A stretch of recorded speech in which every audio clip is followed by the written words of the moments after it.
8.Meditation for Dummies, second edition.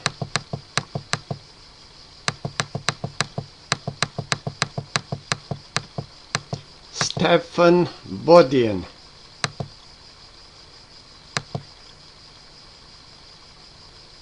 co-author of Buddhism for Dummies.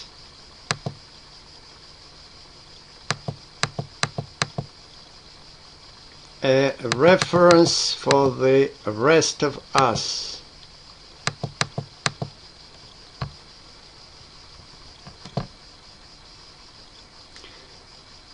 Traditional wisdom, accepting things the way they are. In the Zen tradition, they tell the story of a poor farmer who lost his only horse. His friends and neighbors bemoaned his plight, but he seemed unperturbed. "We'll see," he said with an enigmatic smile. Several days later, his horse returned with a pack of 5 wild stallions that had joined it along the way. His neighbors rejoiced in his good fortune, but he didn't appear to be excited. "We'll see," he said again. The following week, while attempting to ride and tame one of the stallions, his beloved only son fell and broke his leg. The ever solicitous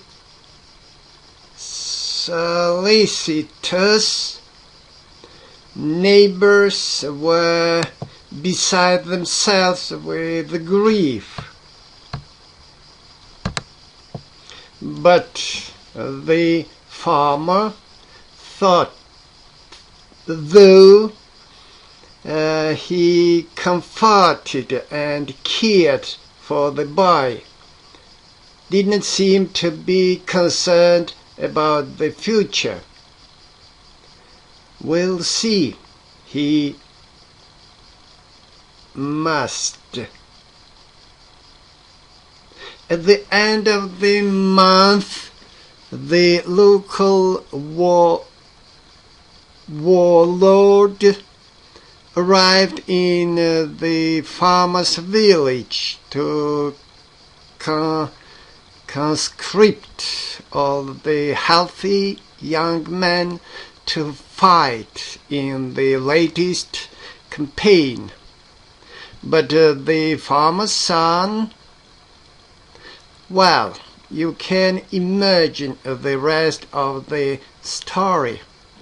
In case you hadn't noticed, life's a roller coaster ride, and you can't control the ups and downs. If you want to hold on to your lunch and your sanity, you need to learn how to maintain your peace of mind. 4 popular solutions that don't really work. Remember, before I leave the litany,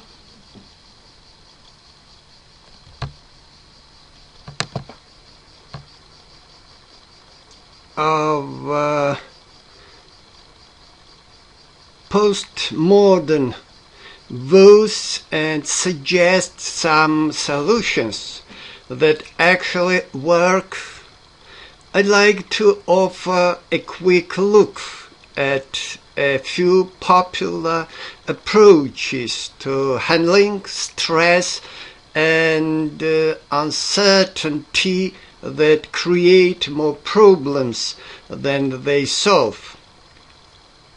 Addiction. By distracting people from their pain, encouraging them to set aside their usual concerns and preoccupations, and altering brain chemistry, addictions mimic some of the benefits of meditation.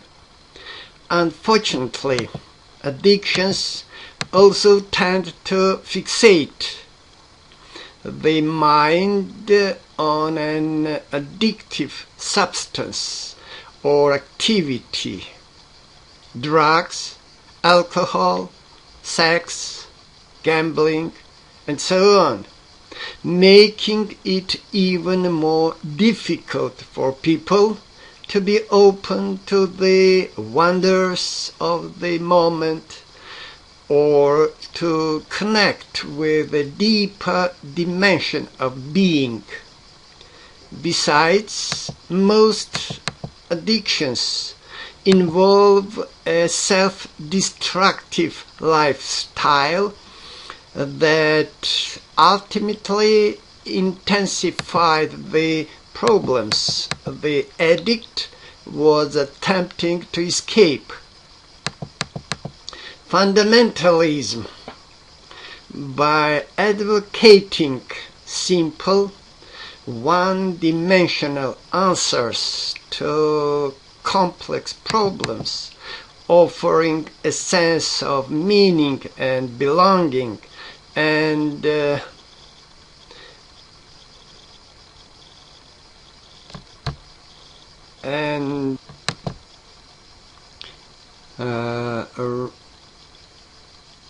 repudiating many of the apparent evils of postmodern life. Fundamentalism, be it religious or political, provides a refuge from ambiguity and alienation.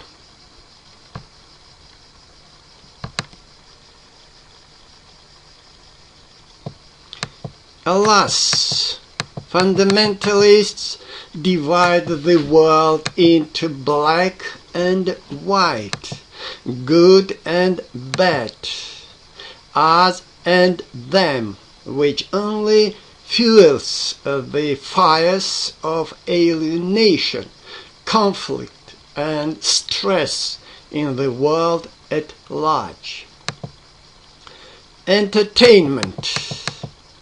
When you feel lonely or alienated, just turn on the tube or head to your local multiplex and take in the latest offering that will calm your anxiety or soothe your pain. Or will it? In addition to providing entertainment, the media seemingly create community by connecting us with other people and the events around us. But you can't have a heart-to-heart conversation with a TV celebrity or hug your favorite movie star. Besides, the media, in brackets, intentionally or not, manipulate your emotions, fill your mind with the ideas and images of the popular culture, and focus your attention outside yourself. rather than give you the opportunity to find out what you really think, feel, and know. Consumerism. This bogus solution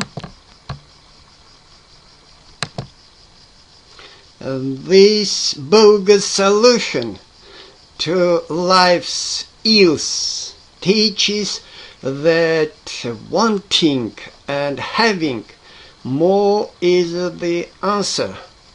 More food, more possessions, more vacations, more of every perk that plastic can buy. As you may have noticed, however, the thrill fades fast and you are quickly planning your next purchase or struggling to figure out how to pay the credit card bill that arrives like clockwork at the end of the month. Need I say more?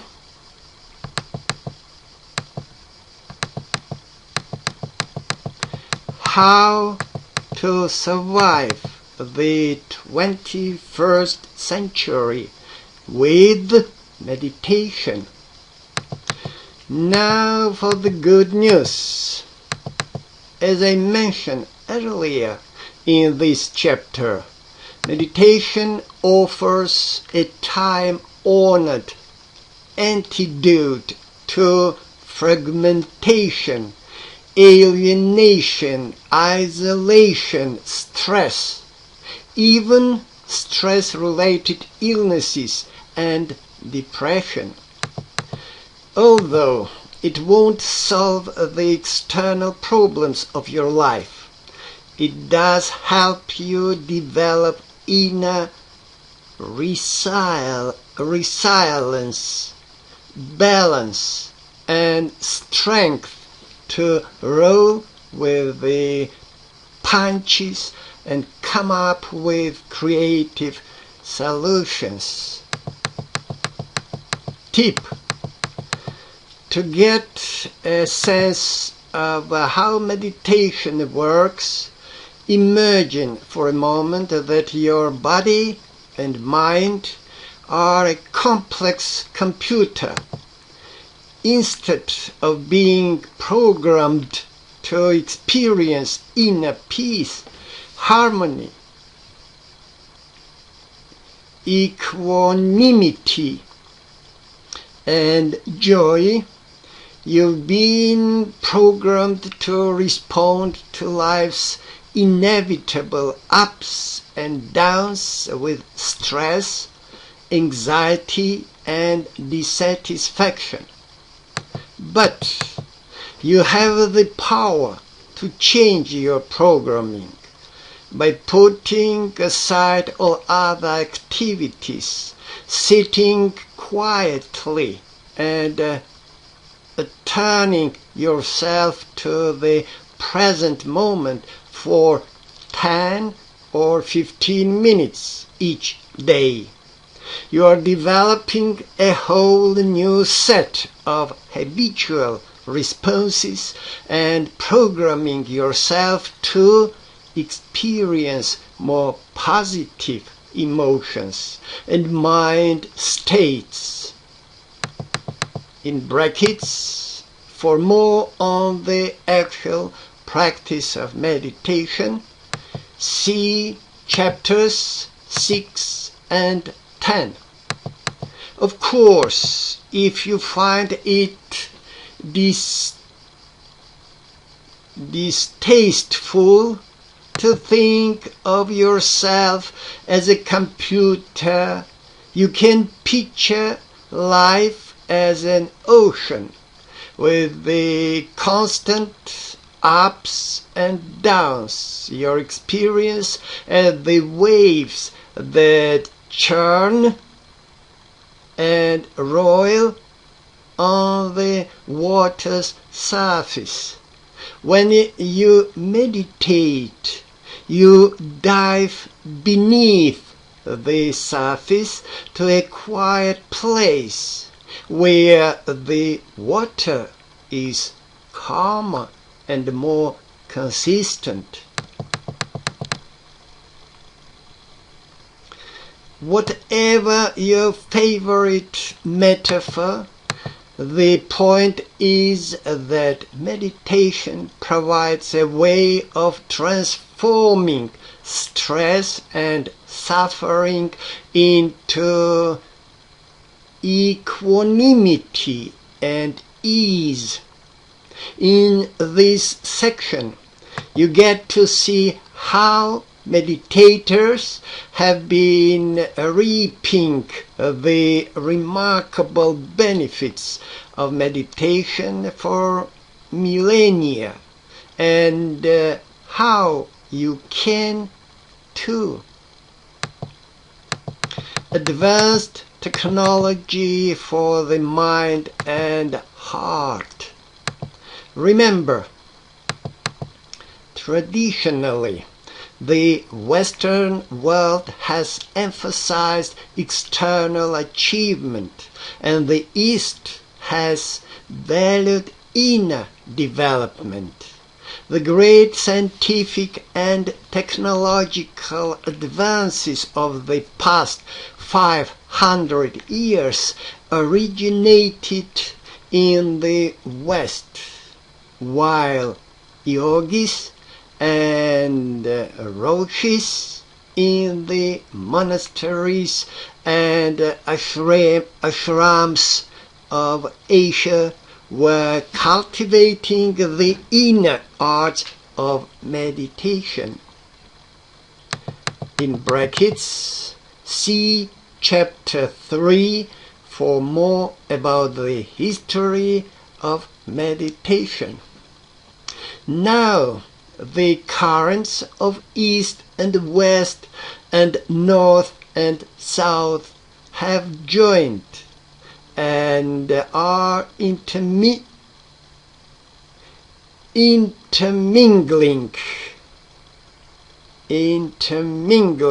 to form an emerging global culture and economy.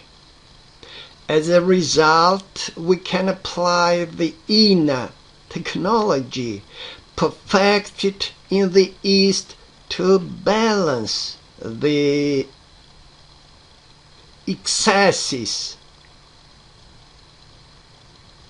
of the rapid technological innovations perfected in the West. Like master computer programmers, the great meditation masters throughout history developed the capacity to program their bodies, minds, and hearts to experience highly refined states of being. While we in the West were charting the heavens and initiating the Industrial Revolution, they were chalking up some pretty remarkable accomplishments of their own.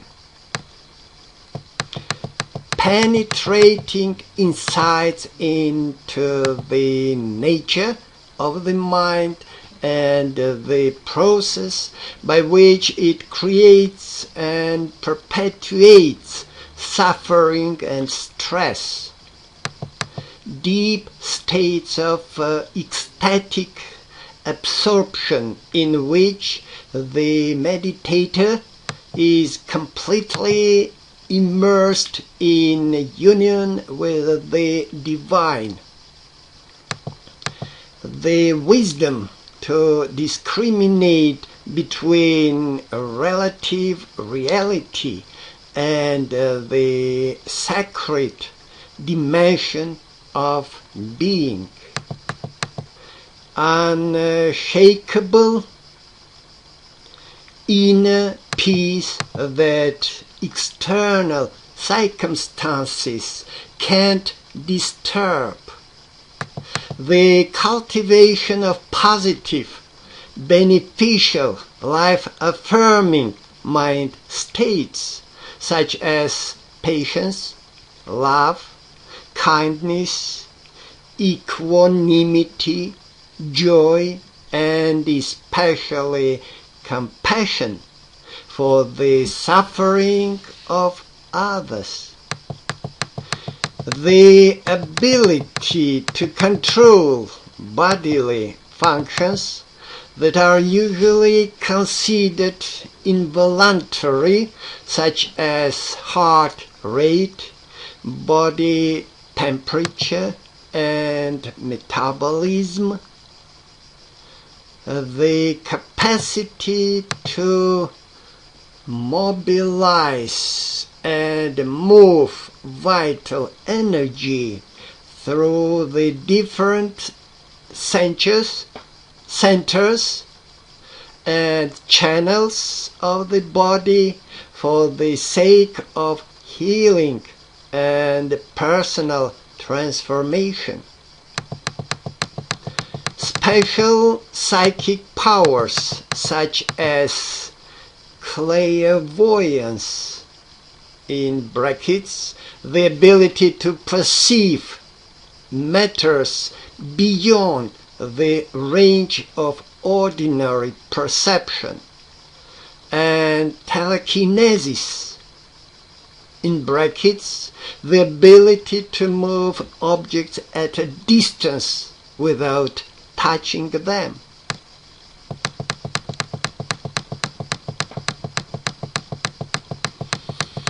Of course, the great meditators of the past used these qualities to seek liberation from suffering, either by withdrawing from the world into a more exalted reality, or by achieving penetrating insights into the nature of existence. Yet, the meditation technology they developed, which has become widely available in the West in the past few decades, can be used by the rest of us in ordinary, everyday ways to yield some extraordinary benefits.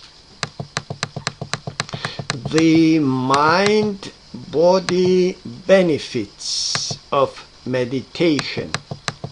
Although the earliest scientific studies of meditation date back to the 1930s and 1940s, research into the psychophysiological effects of meditation took off in the 1930s, fueled by a burgeoning interest in transcendental meditation, in brackets TM, Zen, and other Eastern meditation techniques, in brackets, for some of the most influential research studies, see chapter 19.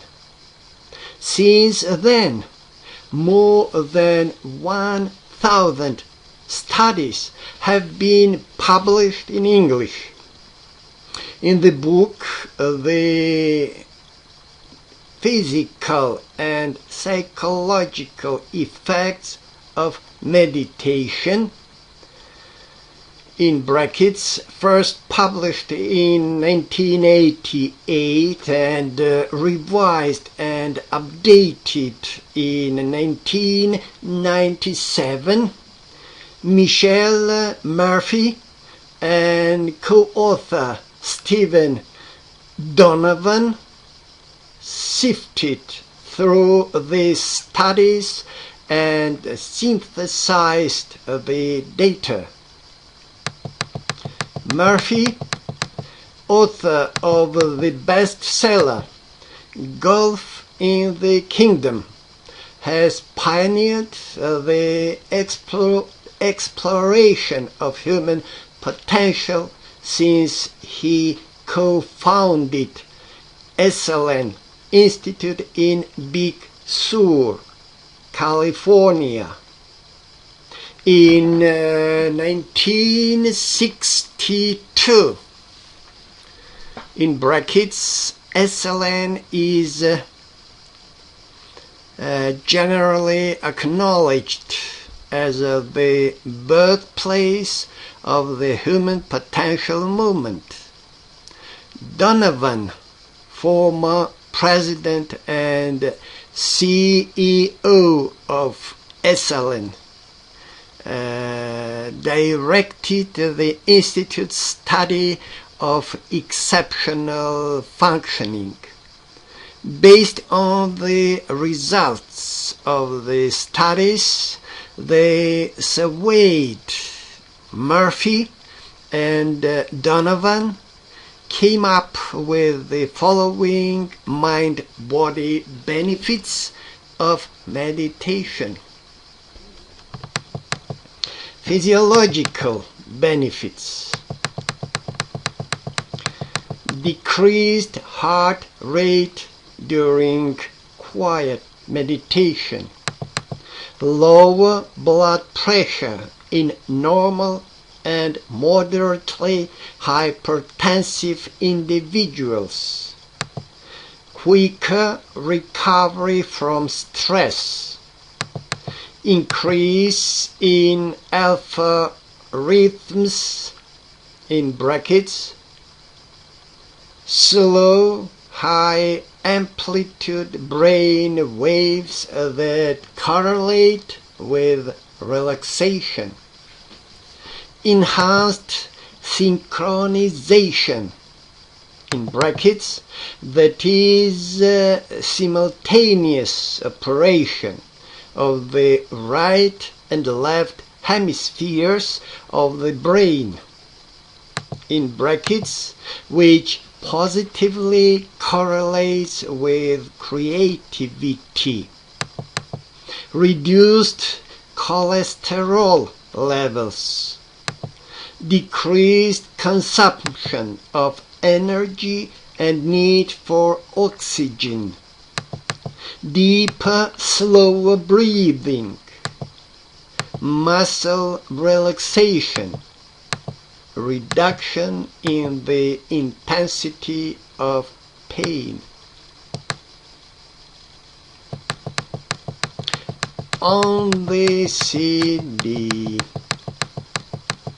turning into your body. Like Mr. Duffy in James Joyce's novel Ulysses, most of us live a short distance from our bodies.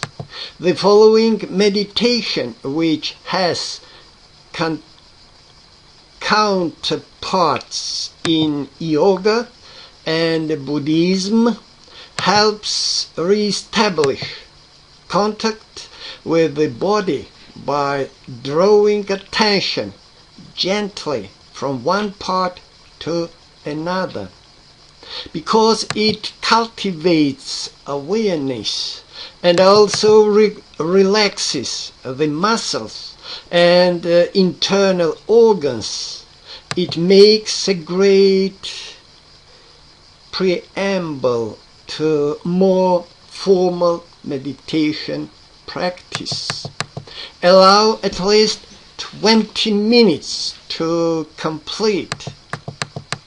In brackets, for complete audio instructions, listen to track 3 on the CD. The first: lie on your back on a comfortable surface, but not too comfortable unless you plan to fall asleep. The second: take a few moments to feel your body as a whole, including the places where it contacts the surface of the bed or floor. The third, bring your attention to your toes. Allow yourself to feel any and all sensations in the area. If you don't feel anything, just feel not feeling anything. As you breathe, imagine that you are breathing into and out of your toes. In brackets, if this feels weird or uncomfortable, just breathe in your usual way.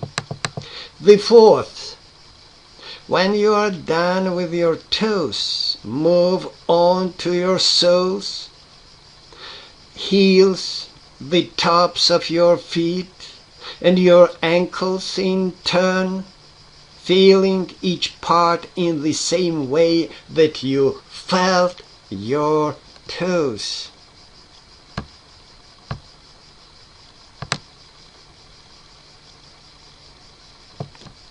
Take your time.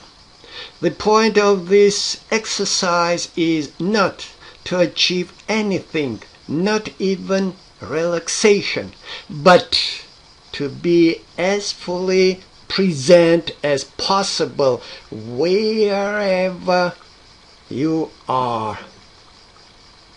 The fifth, gradually move up your body, staying at least 3 or 4 breaths with each part.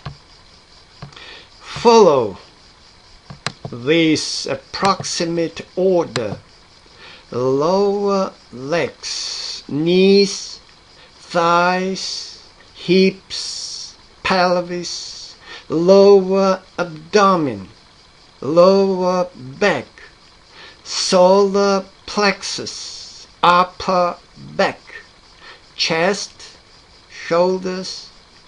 Now focus on the fingers, hands and arms on both sides, and then on the neck and throat, chin, jaws, face, back of the head and top of the head.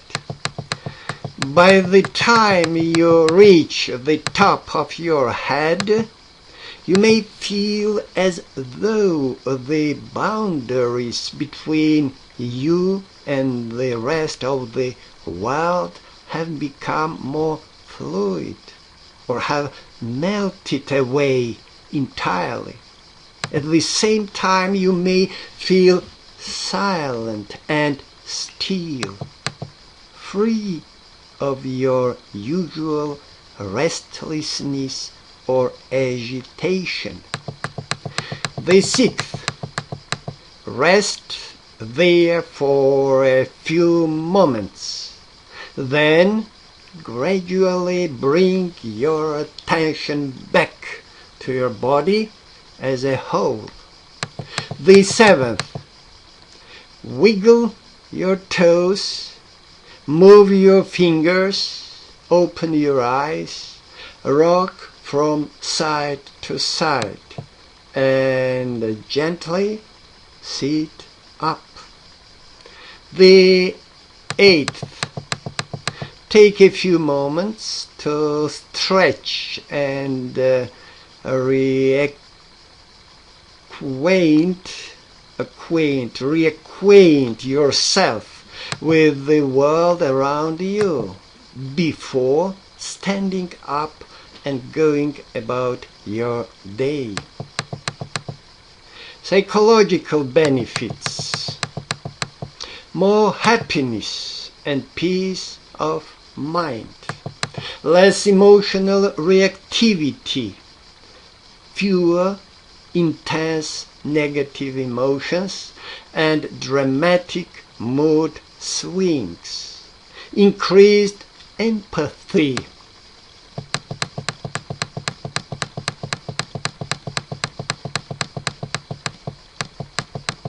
promoting the benefits of meditation.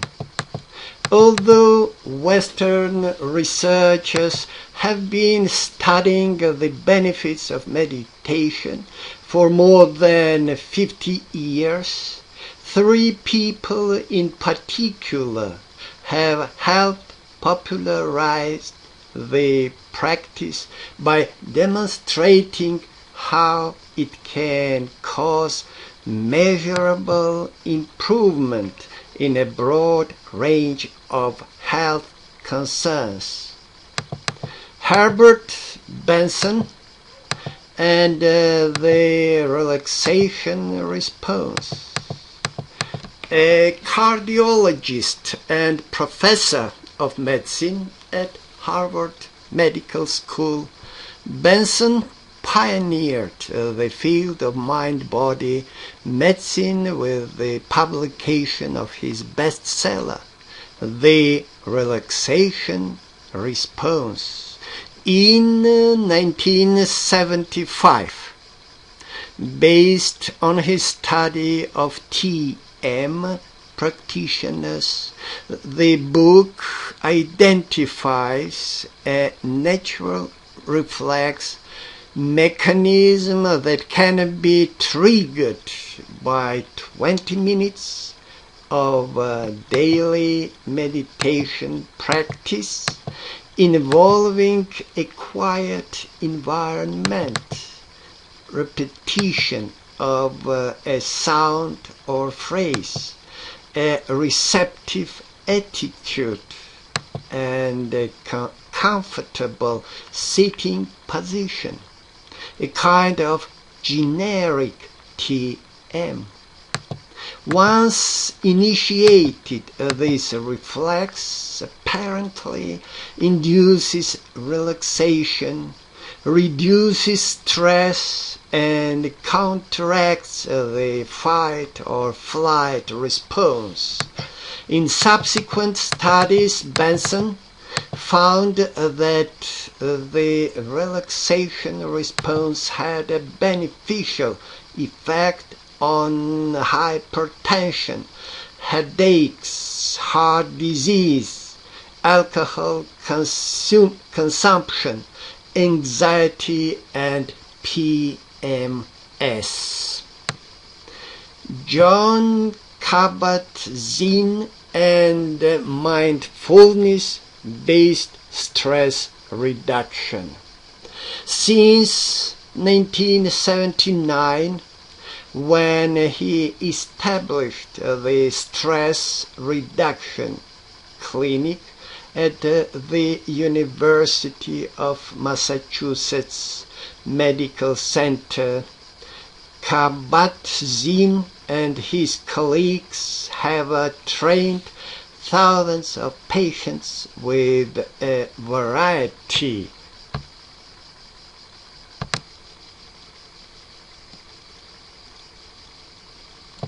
of health problems in the fundamentals of Buddhist mindfulness meditation and mindful hatha yoga.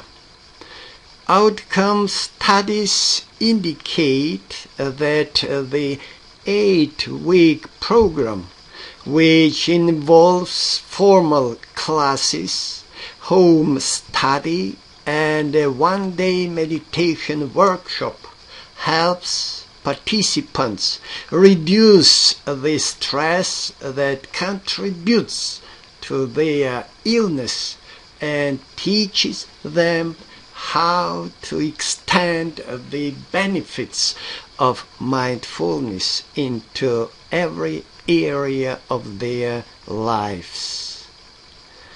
Featured in the PBS series Healing and the Mind with Bill Moyers, Kabat-Zinn's program has been replicated in clinics,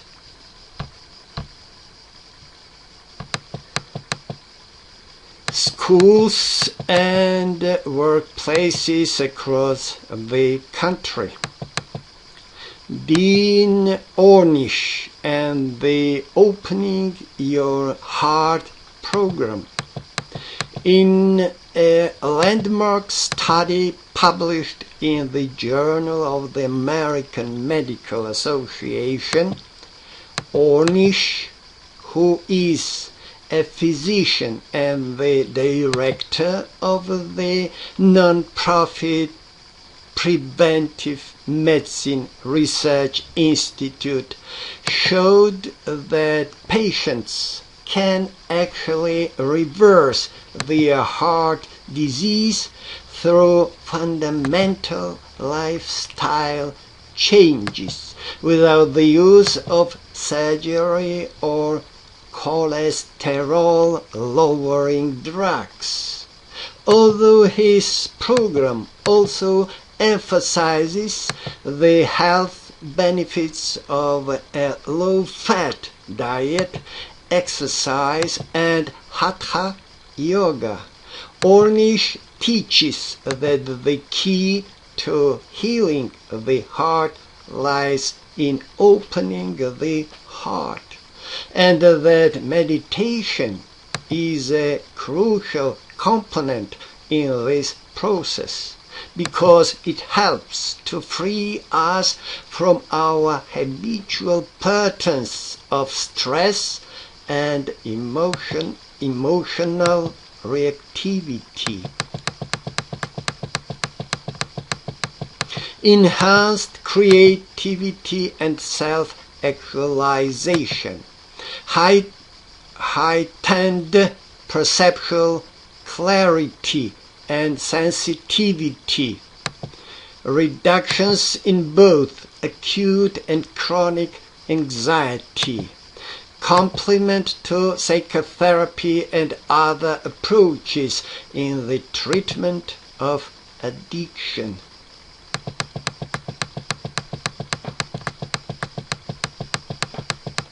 A dozen more great reasons to meditate.